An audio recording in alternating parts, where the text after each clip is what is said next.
we celebrate, but yet we must be motivated to still go out and do the action and to work on these issues. It's so unfortunate that in America, you would think that the right to vote, the access to the polls should be free and open, and we should be embracing and bringing people to the poll. It's not a black issue, it's not a white issue, it's not a brown, red issue.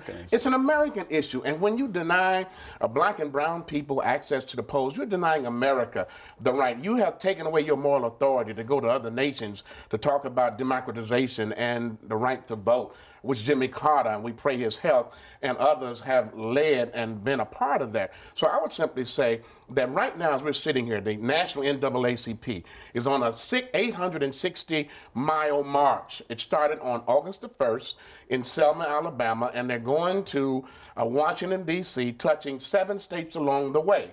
And the purpose of that is to stimulate and to recall folk to the right to vote, to say that we need to put meat back into the Voting Rights Act. You know, the Supreme Court gutted it. Yeah. They gutted Section 5, Section 4B, which the pre-clearance part of that. We know that as soon as they did that, states already had laws in hand. Here, now that we got this passed, we can go and block folks' right to vote. Most people who are celebrating the riverfront today and all the great things that are happening don't remember that this was that first step in turning things around. It was, and it was under Mayor Young's administration that the first 3 linked riverfront parks took place as part of the Recreation Department.